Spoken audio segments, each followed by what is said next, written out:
Thank you, Nicole. We'll continue to follow developments from both of those fires, but now our other big story of the night, reopening Arizona in the midst of the coronavirus pandemic. Just over 12 hours from now, stores, salons, and barbershops across Arizona will be opening their doors to let customers inside for the first time in more than a month. Technically, the governor's stay-at-home orders are still in effect until May 15th. But what does that mean when nearly all businesses are allowed to reopen? And is it safe? Hours after Governor Ducey announced plans to reopen Arizona, ABC 15 learned a panel of state health experts were no longer needed, but the state now bringing them back to work after our reporting was picked up by national news outlets. But that's not all that seems to have changed in the state's strategy. Has Arizona's focus become less about halting the spread of the virus and more about having enough hospital capacity to treat a potential surge of patients? ABC 15's Nicole Grigg breaking down the potential cost to our health. Let's be clear here. The governor's office has said all along that they're working to increase our bed capacity. But early on in the pandemic, they were making decisions that were sometimes politically unpopular to help slow the spread. Moves made this week signify that's no longer the priority.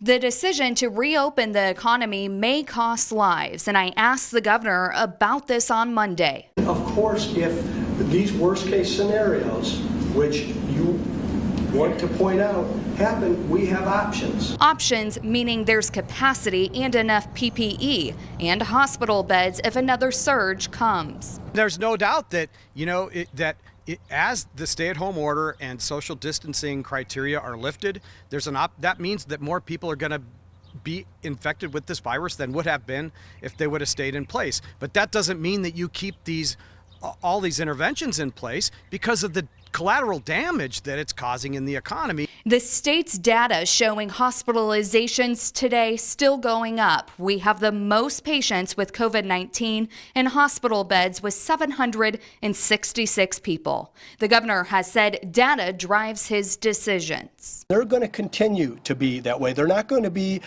political decisions. But with Arizona moving to reopen, it's less about flattening the curve and accepting new cases will come.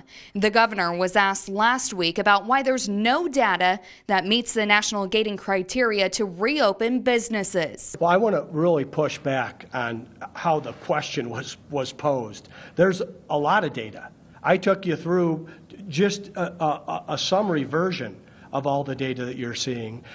Let's not reset the goalposts in the media, shall we? Don't move the goalpost, he says, but the state moved their way of calculating positive COVID-19 cases by combining diagnostic testing with antibody testing, changing the numbers to start to reopen Arizona. Senator Kirsten Sinema critical of the move. Moving too quickly or taking on too much risk could lead to a resurgence of the virus, a greater loss of life, and longer-lasting economic harm. Who is guiding the governor's decisions? He says it's not political decisions, but one day before the president came, more businesses told they can open. Political experts weighing in. I don't think it's coincidental. I think it's a part of an orchestrated effort to give back to people of Arizona the confidence that we've got this under control. I don't think it's fair to say to a public health, to an elected official, you're opening up too fast, it's going to cost lives. Some are saying it, though, saying we could see greater loss of life. And the question is the state putting your life or your family's lives on the line, opening too soon? It's a scale. And you've got on one end, how can we save as many lives as possible to prevent more life loss from COVID-19? And how can we bring our economy back? Because this rotten economy is having a profound impact on working families.